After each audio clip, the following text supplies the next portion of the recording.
사람으로 태어나서 솔로몬처럼 모든 걸 누린 사람은 없습니다. 부귀영화에 또한 엄청난 지혜와 명철까지 가진 왕이었습니다. 그래서 솔로몬은 성경 중에서 지혜문서, 잠언, 전도서를 썼습니다.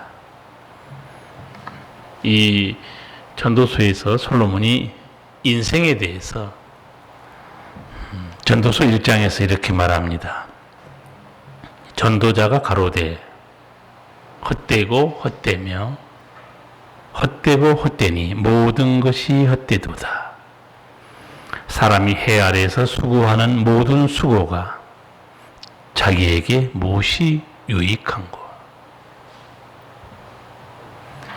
솔로몬이 말한 모든 것이 헛되도다. 솔로몬의 깨달음이고 창세기 1장에는 그렇게 되어 있지 않습니다. 하나님께서 사람도 지으시고 천지 만물도 지으시고 그 모든 것을 보시니 보시기에 심히 좋았다 그렇게 되어 있습니다. 헛된 게 아니에요. 하나님 보시기에 심히 좋았다고 그랬어요. 그런데 뭐가 문제였길래 솔로몬은 헛되고 헛되는데 모든 것이 헛되다고 말했을까요? 솔로몬이 말한 것은 하나님이 없는 인생이 허무하고 헛되다는 말입니다. 해 아래서 수고한 모든 수고가 자기에게 무엇이 유익한고? 너 인생에 뭐가 남았느냐?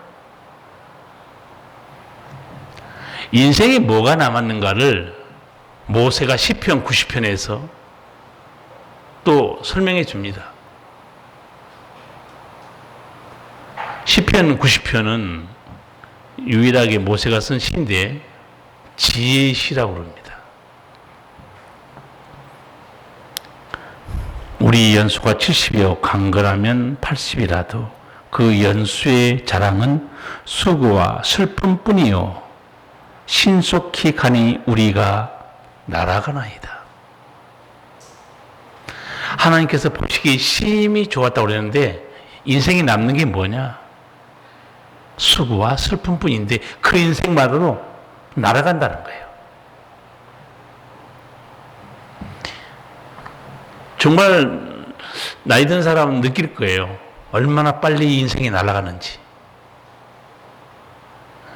이제 내일 모레 9월입니다. 몇 장 안 남았어요. 2020년. 달력이 몇 장 안 남았어요. 우리가 간이 신속히 날아갑니다. 근데 너가 평생에 너 인생에 남은 게 뭐냐? 수고와 슬픔뿐이라는 거예요. 여러분은 살다가 언제 참 허무하다, 헛되구나, 내가 이렇게 헛된 일에 목숨 걸고 살았나? 언제 느끼십니까? 하나님이 깨닫게 할 때가 많아요. 사람이 실패해서 모든 것을 잃어버렸을 때 너무 허무한 거예요. 병상에서 오래도록 내려오지 못해도 다 되돌아보면서 내가 무엇을 위해 살았지? 좀 믿음 있는 사람이 이렇게 말할 겁니다. 아, 돈이 아니고 하나님 붙들고 살았어야 되는데 내가 쓸데없는 일에 쫓아다니고 있었구나.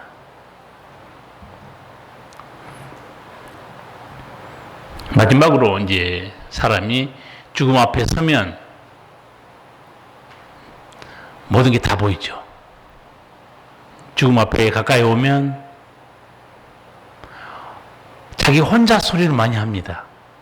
저도 병원에 가면 나이 많이 드신 우리 집사님이 아이고 이렇게 살다 가는가 봐. 내가 뭐하고 살았지. 자기와의 대화를 합니다.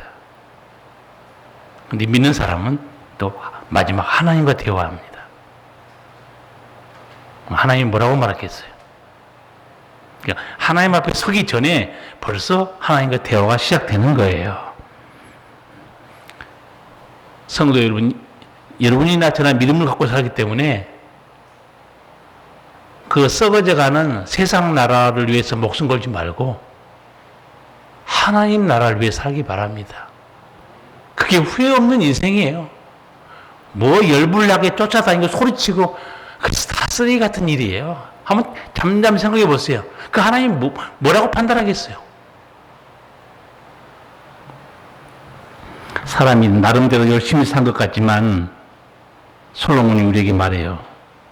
헛되고 헛된 일이다.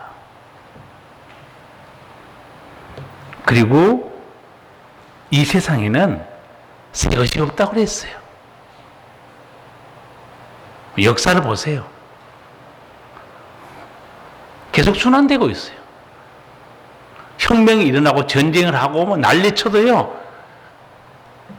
인간 나라는 인간 나라예요. 죄악 세상입니다. 전도서 1장 9절을 한번 읽겠습니다.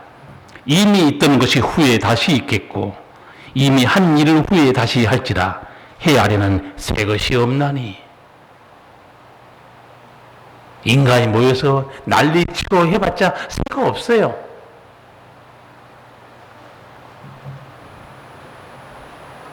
어디만 새 것이 있는가?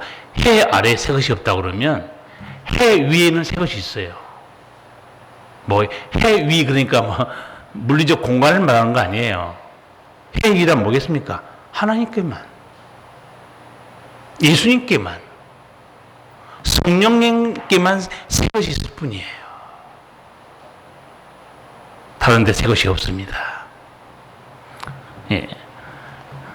솔로몬이 말한 핵심이 뭐겠습니까? 예수님이 없는 인생, 나름 수고하여 자랑거리가 있을지라도 그 인생에 남는 것이 없다는 겁니다.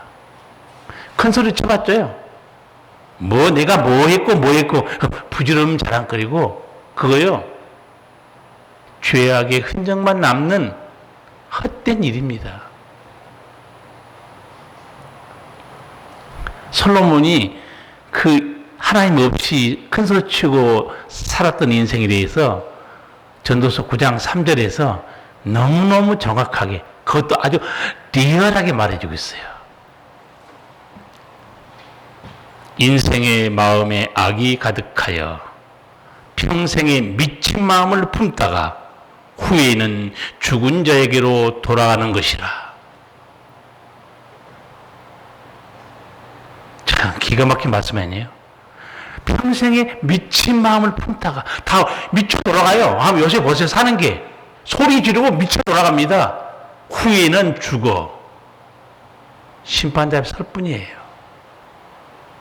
하나님 나라를 생각하지 않고 자기 나름대로 난리치고 살았는데 솔로몬은 짚어줍니다. 평생에 미친 마음을 품다가 후에는 죽은 자에게로 돌아가는 것이라. 뭐 이렇게 난리치고 자랑할 것도 없고 세상 것에 미쳐 돌아갈 것도 없습니다. 이런 헛된 인생, 죄에 붙드는 인생의 죄를 끌어내고 새로운 피조물로 살게 하신 분이 누구냐? 예수님이에요. 오늘 베드로가 그걸 1절에서 말합니다. 같이 읽겠습니다. 그리스도께서 이미 육체의 고난을 받으셨으니 너희도 같은 마음으로 갑옷을 삼으라. 이는 육체의 고난을 받은 자가 죄를 그쳤음이니. 아멘. 죄를 그쳤음이니. 얼마나 은혜로운 말이에요. 누가 죄를 그치게 하겠습니까? 이제 십자가로 너희 죄가 끝났다는 거예요. 죄의 저주가 끝났어요. 얼마나 성도가 은혜 받은 사람입니까? 성도는 죄가 끝난 사람들이에요. 예수님 때문에. 그런데 헛된 세상 거 난리치고 살지 말라는 거예요. 육신에 허물이 있어서 여전히 우리가 성경대로 보면 주님 말씀대로 못 살 때가 있어요. 그렇지만 그거는 허물과 실수지 지옥에 떨어지는 죄는 아닙니다. 네, 목사가 이제 성경을 보면서 은혜 받는 거는 여러분이 그냥 있겠지만 저는 진짜 오리지널 성경을 보고 있어요. 아, 예수님이 말한 너희는 이제 죄가 끝났다. 지옥 가는 죄가 끝났다는 거예요. 그렇지만 예수님은 주기도문에서 죄 용서해달라고 기도해라. 근데 그 기도에 나온 죄는 지옥 가는 죄가 아니에요. 구원받았어요. 허물과 실수를 말합니다. 한마디로 성령을 근심하게 하는 행동들이에요. 죄가 끝났어요. 죄의 저주가 성도들을 속에 역사하지 못합니다. 죄가 성도를 지옥으로 끌고 가지 못해요. 그런 성도는 어떻게 살아야 되겠어요? 성도들은 새로운 피조물입니다. 성령이 함께 계세요. 말씀의 능력으로 살아갑니다. 죄악 세상에 살지만 예수님의 인도함을 받고 있어요. 그래서 오늘 베드로도 한때 자기는 물고기 잡고 주님 모르고 살았잖아요. 예수님 만나보니까 내 죄도 우리 예수님이 끝내주시고 영원한 생명으로 살게 해서 남은 때는 어떻게 살아야 되느냐? 하나님의 뜻을 따라 살라. 2절 3절 같이 읽겠습니다. 그 후로는 다시 사람의 정욕을 쫓지 않고 오직 하나님의 뜻을 쫓아 육체의 남은 때를 살게 하려 함이라. 너희가 음란과 정욕과 술 취함과 방탕과 연락과 무법한 우상 숭배를 하여 이방인의 뜻을 쫓아 행한 것이 지나간 때가 족하도다. 아멘. 너 믿기 전에 이렇게 살았지? 됐어 이제. 됐어 이제 그만해. 죄를 끝내줬잖아. 거룩한 백성으로 살아야지. 그 얘기예요. 사람의 정욕으로 산 모습들이 하나님 볼 때 얼마나 부끄럽냐 이게요. 이제 지나간 때가 족하다. 자기들 마음대로 이렇게 산 그 종착점은 지옥입니다. 제가 이 베드로가 말한 죄를 분류해 보니까 한 세 가지로 죄가 분류가 돼요. 아, 이 죄는 이렇게 사람을 파괴시키고 이 죄는 이렇게 문제가 있구나. 제가 묶어서 설명해 드릴게요. 베드로가 처음에 이렇게 말해요. 음란이 어떤 죄인 줄 아시죠? 가정을 파괴시킨 죄입니다. 행복한 가정을 파괴시킨 게 음란의 죄예요. 두 번째, 정욕은 이 뜻은 금지된 욕망 이런 단어입니다. 선을 넘어서는 안 될 욕망으로 사는 거. 그리고 술 취함과 방탕, 연락. 이게 무슨 죄인가? 자신을 파괴시키는 죄입니다. 방탕하고 술 취하고 금지된 욕망을 넘어서고 방탕해서 한 거 자기를 파괴시키는 죄예요. 그 다음에 무법한 우상 숭배. 이건 무슨 죄악이겠어요? 나를 지으신 아버지 하나님을 거역한 죄악입니다. 이방인 때는 어떻게 살았느냐? 내가 가정도 파괴시키고 내 자신도 멸망당하고 하나님을 거역하고 그렇게 산 게 내 모습인 것을 잊지 말라는 거예요.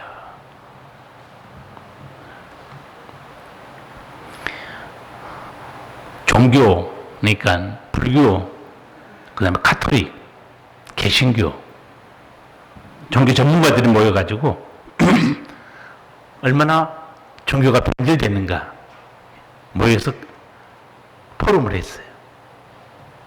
종교는 달라도요, 종교의 변질은 똑같더라고요. 내용을 들어보니까. 어떻게 결론을 내렸느냐? 요즘 한국의 각 종교에는 숨은 신이 있다. 바로 돈이다. 불교에서 붓다, 가톨릭과 개신교에서 예수는 제2인자입니다. 돈이 모든 종교의 일인자예요. 숨어있는 신입니다. 종교는 달라도 종교에 숨어있는 신으로 올라가 있는 걸 다 분석한 거예요. 교회에 나왔는데 예수님이 내 생명의, 내 삶의 2인자다. 죄송하지만 그 사람 쭉정입니다. 돈을 섬기는데 무슨 구원이 있겠습니까? 형식적으로 예배당에 나온 거죠. 하나님 지켜달라고. 그러나 마음속에 숨어있는 신이 있어요. 예수님도 말씀했습니다. 재물과 하나님을. 재물은 돈을 말하는 단어는 아니에요. 만몬 신입니다. 두 주인, 둘 중에 하나 섬기게 돼 있다는 거예요. 쭉정이들에게는 돈이요, 드러나 있는 신이 아니에요. 숨어 있는 신이에요. 그러니까 성도들 중에 숨어 있는 신들이 있을 거예요. 근데 그걸 드러내지 않죠. 왜? 자기 신앙이 부끄러움에 드러나기 때문에. 마음속으로는 돈인데 그래도 겉으로는 하나님 척하고 사는 거예요. 저는 속지만 하나님 안 속습니다. 쭉정이에요. 근데 우리 기독교만 그런 게 아니고 불교에서도 붓다보다도 자기들이 최악으로 최고 숭배하는 붓다 위에도 보니까 돈이 있더라는 거예요. 불자들에게도. 같이 종교 포럼한 거예요. 믿음이 있는 것 같지만 이렇게 돈을 숨어있는 신으로 섬긴 사람, 돈과 함께 망합니다. 예수님 모를 땐 그럴 수 있지만 이제 예수님 알고 났는데 그 돈이 그게 뭐라고? 그 다 놓고 갈 거예요. 하나님은 여러분에게 복도 주시고 책망도 하시고 은혜도 주시지만 돈은 여러분에게 아무 말도 하지 않습니다. 죽든지 말든지. 악할 잘못 쓰면 악할 뿐이에요. 그래서 베드로는 내가 구원받았으면 육체에 남은 때는 이제 옛날처럼 살지 말라는 거예요. 구원받은 사람은 어떻게 살아야 되는가? 2절에서 정확히 짚어줍니다. 그 후로는 다시 사람의 정욕을 쫓지 말고 않고 오직 하나님의 뜻을 쫓아 육체에 남은 때를 살게 하려 함이라. 아멘. 그 후로는 무슨 얘기입니까? 죄사함 받고 예수 믿고 영생 얻은 후로는 그 얘기예요. 이제 어디에 목숨 걸어야 되느냐? 남은 때는 하나님의 뜻을 따라 살라. 확실하게 말씀하고 있습니다. 하나님의 뜻을 따라 사십시오. 이렇게 설교하면 여러분 헷갈릴 수 있습니다. 목사가 설교할 때요, 추상적으로 설교한 건 매우 유용한 일이라고 생각해요. 저도 헷갈렸기 때문에. 예를 들어서 성도 여러분 믿음 생활 잘 해야 됩니다.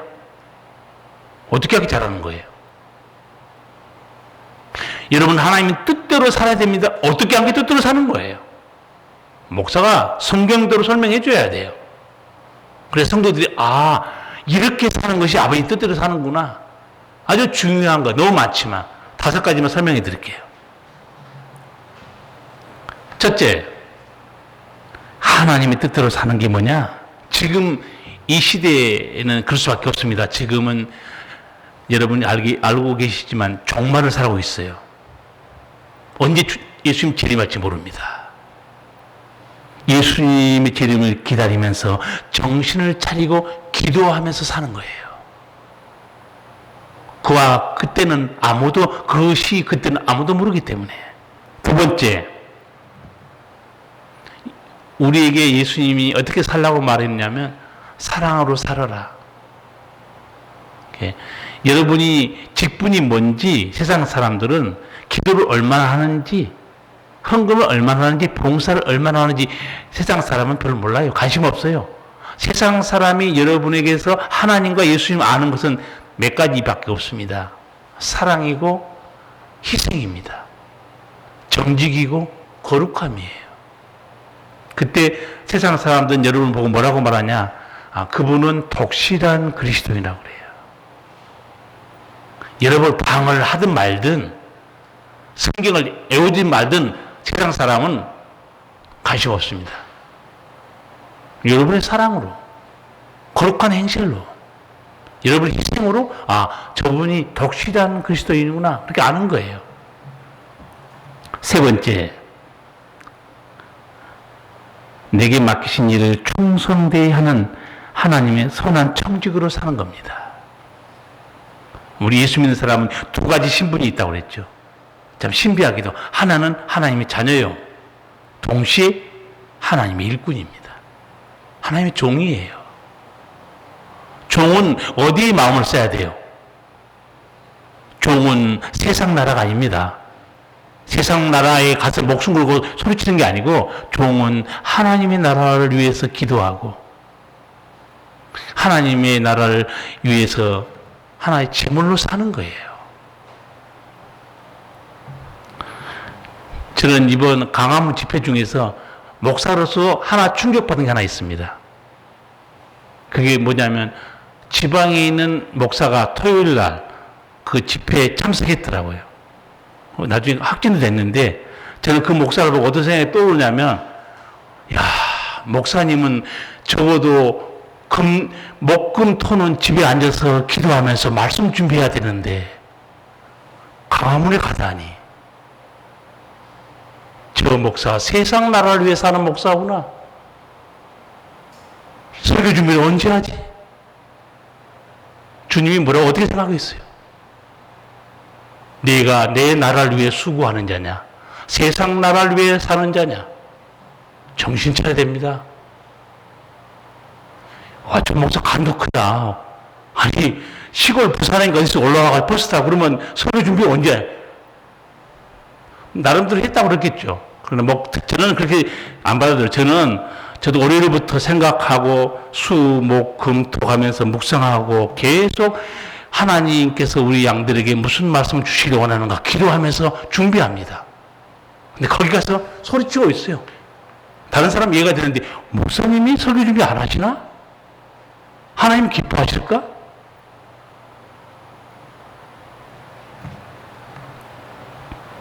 내게 맡기신 일 충성되이 하는 청지기 삶. 목사는 목사답게, 장로는 장로답게, 성도는 성도답게. 세상 나라가 아니고 하나님 나라의 일을 맡긴 자로 충성을 다하는 거 하나님의 뜻이에요. 세 번째, 네 번째, 우리 성도들은 하나님이 기대한 게 뭐냐면 내 자신을 세속에서 지켜 거룩하게 해라 그럽니다. 그러니까 하나님 우리에게 향한 뜻이 뭐냐면 세상 풍조에 물들지 말라. 이방인의 지나간 대로 살지 말라. 자기 자신을 말씀과 기도로 세속에서 지켜내는 거예요. 다섯 번째 하나 더 말씀드리면 우리를 향한 하나님의 뜻. 우리가 남은 때를 어떻게 살아야 되는가? 죽은 자들의 생명을 살리기 위해 하나님 말씀을 전하는 겁니다. 아버지 기뻐하는 거예요. 남은 때에 이렇게 살아야 돼요. 이렇게 살아야 육체의 남은 때가 부끄럽지 않은 겁니다. 이렇게 살지 않으면 그 육체의 남은 때는 부끄럽게 될 거예요. 성도는 세상 사랑과는 다른 거룩한 삶의 선명한 기준이 있어야 돼요. 기준도 없이 감정에 붙들려서 한때 팍 하다가 쓰러지고 기준이 선명해야 됩니다. 딱 그 말씀의 표대를 잡고 살아가는 거예요. 옆에서 소리치든 말든 세상에 흔들리든 말든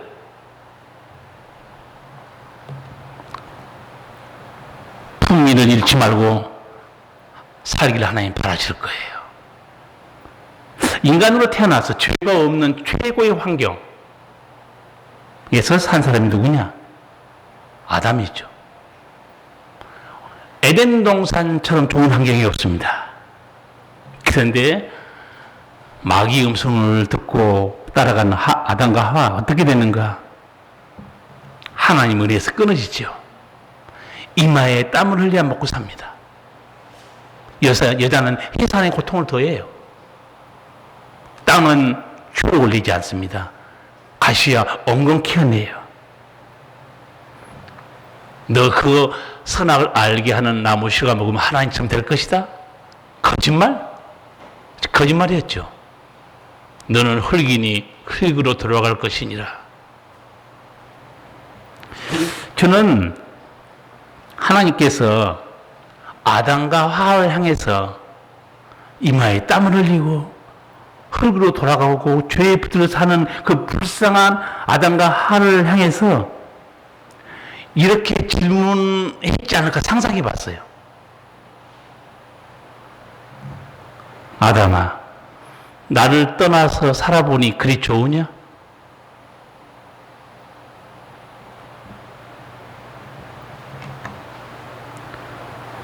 나를 떠나서 죄의 종이 되고 이마에 땀을 흘리며 살아보니 그리 사는 게 좋으냐?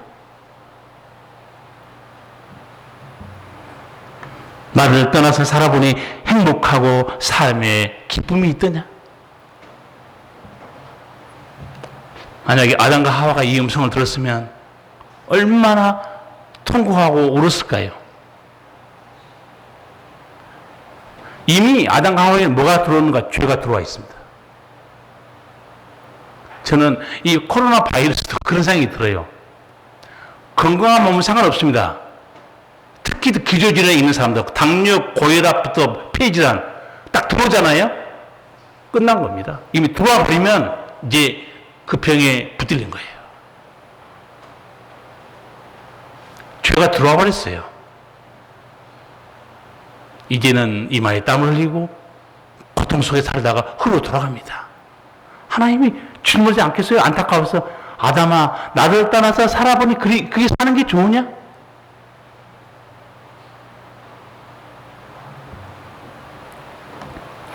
저는 그런 질문을 하나님께서 아담뿐만 아니고 야곱에게도 했다고 생각해요. 우리가 아는 대로 야곱 정말 하나님 사랑받은 사람이죠. 홀로 외삼촌 집으로 도망갈 때 하나님이 나타나서 말씀한 게 창세기 28장 있죠.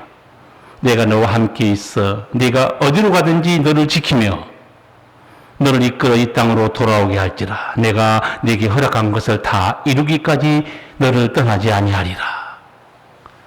야곱이 너무너무 감사해서 하나님께 세 가지 소원합니다. 나 같아도 소원할 것 같아요. 내가 너를 떠나지 않을 거고 고향으로 돌아올 때까지 지켜줄 거고 모든 걸 보호해 줄 것이다. 아, 좋으신 하나님. 야곱의 소원이 이렇습니다. 야곱이 소원하여 가로되 하나님이 나와 함께 계시사 내가 가는 이 길에서 나를 지키시고 먹을 양식과 입을 옷을 주사 나로 평안히 아비 집으로 돌아가게 하시오면 여호와께서 나의 하나님이 되실 것이요 내가 기둥으로 세운 이 돌이 하나님의 전이 될 것이요 하나님께서 내게 주신 모든 것에서 10분 1을 내가 반드시 하나님께 드리겠나이다. 세 가지 약속하죠. 여호와 하나님, 나는 그 외에 절대 다른 신은 섬기지 않겠습니다. 소원이에요. 두 번째, 하나님께서 나타나신 이 베델, 내가 고향에 돌아오면 이곳에 단을 쌓고 감사 제사를 반드시 드리겠습니다. 세 번째, 하나님께서 내게 주신 모든 것에서 10분의 1을 내가 반드시 하나님께 드리겠습니다. 세월이 20년이 흘러갔습니다. 하나님은 그대로 야곱에게 다 해줬어요. 금이 환영합니다. 아, 하나님께서 정말 내게 양식 먹을 거 그 정도가 아니죠. 자녀를 얼마나 많이 줬고 재물을 얼마나 많이 줬습니까? 자기도 하나님 앞에 이렇게 고백할 수밖에 없었어요. 주님, 내가 이 지팡이 하나만 가지고 요단강을 건너갔는데 이제는 하나님이 나라고 어마어마하게 이렇게 많은 걸 주셨습니다. 돌아와요. 자기 약속. 빨리 베델로 와서 여기서 내게 말씀하신 하나님께 내가 감사 제사를 드린다고 그랬지. 그 약속 지켜야 되는데 오다가 세겜 땅에서 딱 거기서 아예 땅도 사고 정착하려고 그래요. 난 짐승 키우기가 너무 좋았던 것 같아요. 잠시 머무를 수 있지만 땅을 샀다고 돼 있어요. 돈을 주고. 거기 정착하려고 그런 거죠. 여러분 아다시피 그 야곱의 집에 무슨 일이 벌어졌습니까? 우환이 닥치죠.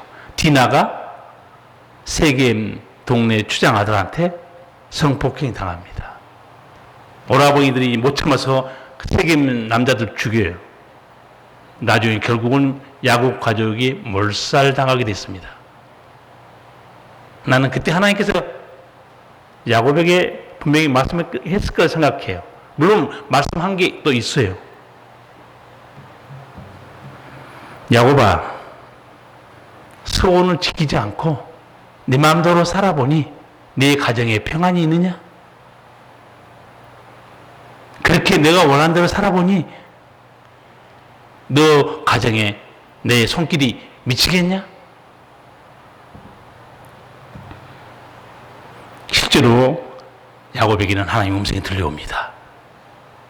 창세기 35장 보면 하나님이 야곱에게 이르시되 일어나 베델로 올라가서 거기 거하며 네가 내 형 에서의 낯을 피하여 도망하던 때에 내게 나타났던 하나님께 거기서 단을 쌓으라. 직접 하나님 말씀합니다. 베델로 올라가라. 결국은 야곱이 식구들에게 얘기해요. 우리가 일어나 베델로 올라가자. 나의 환난 날에 내게 응답하시며 나의 가는 길에서 나와 함께 하신 하나님께 내가 거기서 단을 쌓으려 하노라. 야곱의 고백을 한번 들어보세요.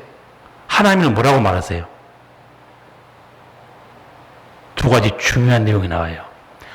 나의 환난 날에 내게 응답하신 하나님. 두 번째, 나의 가는 길에서 나와 함께 하신 하나님. 이게 야곱이 섬겼던 하나님이에요. 그런데 어떻게 됐습니까? 환난 날에 응답하신 하나님 잊어버리니까 그 환난을 당할 때 지켜줄 자가 없습니다. 나와 함께 하신 하나님 잊어버렸어요. 하나님 함께 하지 않습니다. 성도 여러분은 하나님이 여러분에게 어떤 하나님입니까? 나의 환난 날에 응답하신 하나님 맞습니까? 똑같아요. 우리에게도. 나의 가는 길에 나와 함께 하신 하나님 똑같은 하나님 우리에게도. 오늘 하나님께서 여러분에게 아담에게 야곱에게 물었던 것처럼 똑같이 물을 수 있습니다. 나를 떠나서 세상 거 붙들고 살아보니 그리 좋으냐?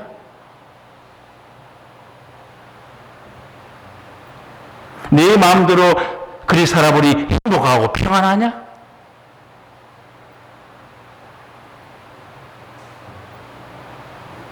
내 마음대로 살아보니 내 길이 형통하고 근심 걱정이 없더냐? 나를 떠나서 내 마음대로 살아보니 내 인생에 남는 게 뭐냐?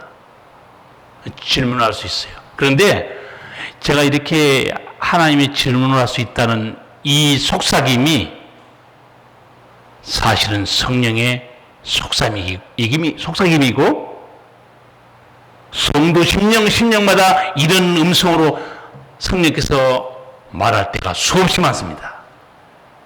정신 차려야 돼요. 요즘 코로나19로 자기 합리화에 빠져있는 성도 많아요. 모이지 말라고 그러잖아. 몸까지 멀어져요. 하나님 향한 마음까지도 멀어진 사람들이 있습니다.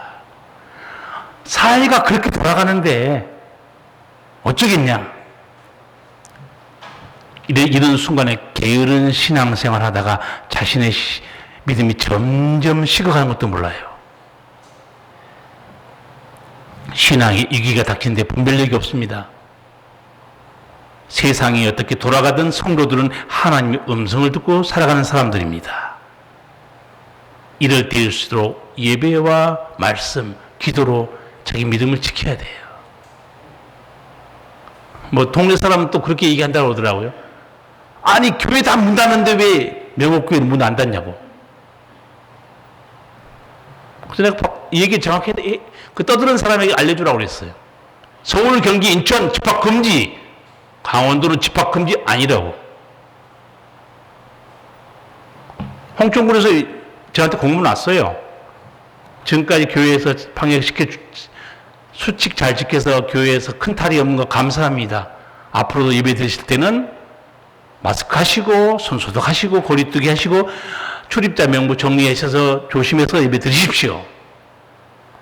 저는 나라에서 시킨 대로 잘 합니다. 만약에 사회적 거리두기 3단계 넘어가면 그리고 모든 교회 집합금지 들어가면 저도 예배 비대면으로 할 거예요. 지금 고민이 그거 아닙니까? 같은 의대 교수들이 2명 나와가지고 대담했어요. 3단계를 해야 맞냐, 안 해야 맞냐. 3단계 하면 굶어 죽을 수 있고, 3단계 안 하면 병들어 죽을 수 있다고 그랬어요. 어느 쪽을 선택해야 됩니까? 그러니까, 모든 걸 집합금지해야 됩니다. 한 감염내과 교수는 그렇게 말해요. 왜? 병을 잡아야 사늘지 않냐, 이게요. 그러다 다른 교수는 병을 잡다가 굶어 죽게 생겼다는 거예요. 문 다 닫는다는 거예요. 정말 우리 위기의 삶을 지나가고 있고, 저는 정부에서 모이지 마시오. 그럼 좀 들으면 되잖아요. 아, 지금 위험한 때다. 모이지 말자. 그런데 굳이 모여서 거기서 확산시킬 게 뭐가 있습니까? 저는 그런 거 보면은 의사 선생님들이 한마디 하기를 바래요. 모여서 확산시키는 국민 여러분, 치료 못 하겠습니다. 병상이 없습니다. 정말 무지한 사람들 너무 자기밖에 몰라요. 그래서 경고했잖아요. 지난번에 제2차 대유행이 올 수도 있다. 조심하자고 그랬잖아요. 그렇게 조심한 사람들 바보입니까? 나는 제일 불쌍한 게 의사 선생님들이에요. 그 간호사도 쓰러져 있는 그런 사진 보고 누구 때문에 간호사가 이렇게 쓰러져 있을까요? 퍼뜨리는 사람 때문에 그런 거예요. 제발 자기 관리 잘해서 잘하면 확진자가 안 일어나면 의사도 쉬고 간호사도 쉴 거 아니에요? 아주 자기밖에 모르는 무지한 이기적인 사람들입니다. 저는 정부 방역 우리 교회 철저히 지키고 있고 앞으로도 만약에 집합금지 교회도 들어간다 그러면 그날로 저희 비대면으로 예배 드릴 겁니다. 그리고 다 준비하고 있어요. 저도 토요일 날 제가 설교할 거예요. 뭐 이제 녹화 뜨는 집사님이나 오시고 그 토요일 날 설교 다 해서 주일 날 11시에 여러분이 유튜브에서 볼 수 있도록 좀 준비하고 있어요. 마음속으로. 지금 다 협조할 때예요. 그렇잖아요. 그러나 여러분은 이런 때일수록 자기 믿음은 자기가 지키고 하나님 은혜에 남은 때를 어떻게 살 것인가 생각해야 됩니다. 그러니까 말씀드린 대로 하나님께서 아담에게도 야곱에게도 그리고 권세와 능력을 부여받은 다윗 왕과 솔로몬에게도 하나님이 질문할 수 있어요. 나를 떠나서 그리 살아보니 좋으냐? 좋긴 뭐가 좋아요? 인생이 다 망가져버리는데. 그러나 여러분 하나님을 가까이 하고 사시는 여러분에게는 하나님의 위로가 있습니다. 기도의 능력이 있어요. 찬송의 능력이 있고 성령의 능력이 있습니다. 하나님의 뜻을 생각하면서 남은 때를 하나님 뜻에 순종하고 사는 자들에게는 하늘의 상급이 있어요. 그리고 거룩한 삶의 간증이 있습니다. 제가 지난주에도 설교하면서 예수님이 말씀 전해드렸어요. 나는 포도나무다. 너희는 가지다. 나한테 붙어 있어라. 그런데 열매를 맺게 되면 아버지께서 더 맺게 하려고 깨끗게 해준다는 거예요. 그렇습니다. 여러분이 하나님이 뜻대로 살면 그 열매 맺게 하고 깨끗게 해준 게 뭐냐? 건강을 지켜주세요. 왜 건강해야 또 열매 맺으니까. 성령도 부어주십니다. 그래야 거룩한 능력 열매 맺으니까. 가정도 지켜줍니다. 그래야 열매 맺을 수 있죠. 얼마나 좋은 은혜입니까? 너희가 과실을 맺으면 아버지께서 더 맺게 하려고 이를 깨끗게 해준다는 거예요. 나는 그 말씀이 너무너무 은혜로운 거예요. 여러분, 난 그런 은총을 누리시기 바랍니다. 하나님, 내가 부족하지만 이제 육체에 남은 때 아버지를 위해 이렇게 살겠습니다 했더니 예수님 말씀대로 아버지께서 더 맺게 하려고 건강을 지켜주시고 성령도 부어주시고 말씀의 능력을 위로받게 해주시고 가정도 평안하게 지켜주시고 일터도 보호해주시고 아버지께서 행복해 해준다는 거예요. 여러분, 육체에 남은 때를 주의 뜻을 하나님 뜻대로 살아라. 오늘 이 말씀만 여러분이 깊이 묵상하고 살아도 정말 하나님이 기쁘시게 할 수 있어요. 예수님께서 죄와 사망에서 죄를 우리를 그쳤고 구원해 주셨어요. 육체에 남은 날 동안은 거룩한 흔적을 남기고 살아야 되겠다 결심한 성도들을요 참으로 복된 자들입니다. 왜냐하면 다 우리 생을 끝나고 아버지 앞에 섰을 때 그 성도들은 하나님의 위로를 받습니다. 하나님께 칭찬받아요. 그리고 아버지가 수고했다고 상급을 주실 겁니다. 육체에 남은 때 세상 나라를 위해서 뛰어다니지 마시고 하나님 나라를 위해 사시기 바랍니다. 기도하시겠습니다. 살아계신 우리 아버지 하나님,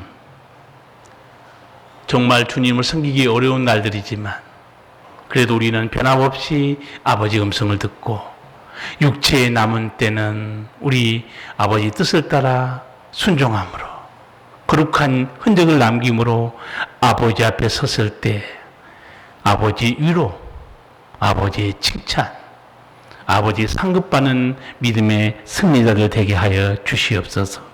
예수님 이름으로 기도하옵나이다. 아멘.